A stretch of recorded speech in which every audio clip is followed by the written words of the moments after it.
Good morning everyone. Now nandito tayo ngayon sa Kockenhof. Yeah. Ano tayo? Papasyalan natin yung ano nila. Yung mga tulips nila.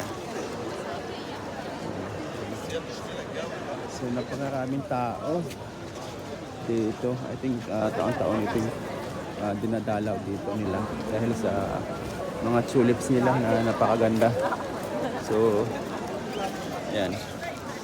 Pakita ko lang sa inyo yung ito yung entrance nila eh. Entrance, ang daming tao, yan oh. Yan, so ang daming turista. Halo-halo. Iba-ibang lahi. Pero iisa lang yung layunin nila para pumunta dito. Saka para masilayan yung kagandahan ng tulips. Ito yung sa entrance nila. Yan, wala pa to. Pero napakaganda na. Hindi pa ganito to kadami. Yan. Yan. Hanggang doon oh. Ayan oh, napakaganda ng mga bulaklak nila. Yan. Lalaki ng tulips oh. Yan. So itong mga taon to bumabiyahe talaga galing sa ibang lugar para lang silayan yung kagandahan ng ano nila dito, mga tulips. Ganda oh, iba-ibang kulay.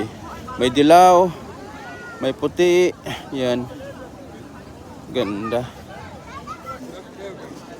Yan o, tingnan nyo kung gaano kaganda yung ano nila. Tulips. Yan. Ganda. Ganda. Kala mo, ano lang no? Fake no? Pero totoo yan. Buhay na buhay. Magkakaibang kulay. Yan. Halo. Pinaghalong kulay. Ang ganda tingnan.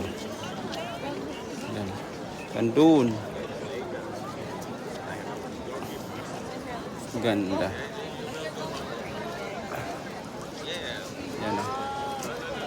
Tingnan nyo yung paligid o. Maraming tao.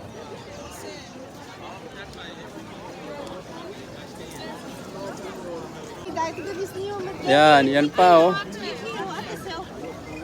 Ang dami. Yan. Ito, ibang kulay naman to. Ganda. Violet naman to. Sa kabila pa, ang dami doon.